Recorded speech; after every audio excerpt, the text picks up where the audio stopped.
Welcome into another edition of Cheese and Packers. Chris Barrier could not join us today, but we are joined by Michael Cohen, our Packers insider, who is now with The Athletic instead of the Milwaukee Journal-Sentinel. So congrats on that. That's an exciting change to your life. But it is another season of change in Titletown. It smells like hope.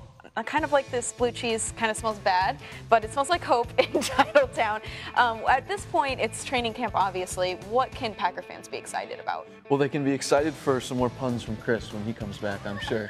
But honestly, the thing that they have to be excited about, I think, is the mentality of this defense. When you look at defensive coordinator Mike Pettin and what he's brought, you know, we're not going to see schematically the things that he's changed or the things that he's, advocating until they play a couple of games. But right now, it's all about mindset. When you look at these players, everyone is playing with a ton of intensity in practice. I feel like there's more aggression and more of an offense versus defense competitive factor as opposed to offense trying to accomplish what it wants to accomplish and defense doing the same. It actually feels like there's a little bit of mano-y-mano now, and that's definitely a change with Pettin. What was your biggest takeaway from the first padded practice yesterday? I think the biggest takeaway for me is that Kevin King looks like he's going to really be a player for them. Of course, he had off-season shoulder surgery to work on that labrum. It was the second time that he's had a procedure on that labrum. During the one-on-one drill, which is always really exciting, he had a couple chances to go against Davante Adams, who's fast becoming one of the best receivers in the league.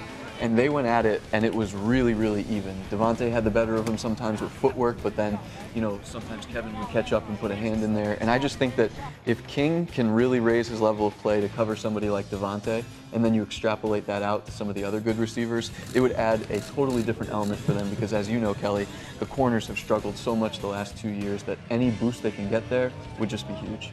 You mentioned a new element brought to the Packers. A new element brought over this offseason was Jimmy Graham, obviously the tight end coming in from Seattle. Rodgers has had a lot to say about him and vice versa with Jimmy Graham talking about Rodgers. But seeing them build this chemistry throughout the training camp and through the offseason, we said the same things this time last year, I feel like, about Martellus Bennett and that whole experiment. What's going to be different with Jimmy Graham? Well, I think the biggest thing is that he provides a little bit more athleticism than Martellus Bennett did. But I think with Graham, you get the leaping ability of an ex-Division I basketball player, that ability to box somebody out, body control, aerial comfortability. I think that in the red zone, he could give them something really new and really different.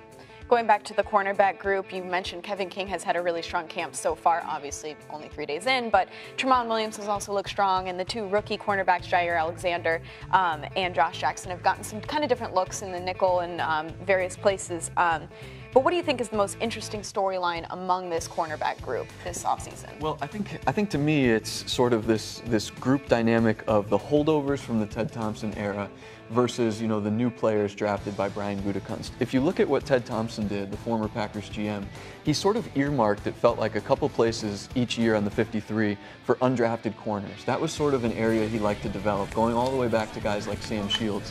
So you look at the holdovers from last year, you look at a Josh Hawkins, you look at a Lindsey Pipkins, a Donatello Brown, and you start to wonder, is there really a place for these guys on the roster? Because as you mentioned, Tramon is here, Devon House is back, Kevin King, plus the 2 rookie draft picks. That's 5 corners that are virtually guaranteed to make the 53 right there. So how much room is there for these leftover pieces from the Ted Thompson era? And if there is room, can they do enough to secure those places during the exhibition games? Definitely going to be a huge storyline going forward. Another huge storyline, Bryan Bulaga still rehabbing his torn ACL from last season. He's been rehabbing in practice so far.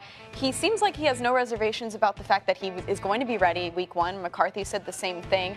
What do you think is going to transpire there, and how does that impact the offensive line? Well, consider me shocked that Bryan Bulaga is as far along as he is right now. For a guy that is 300+ pounds and the amount of weight you have to put on a knee, by no means did I expect him to be so far ahead of the curve with the ACL.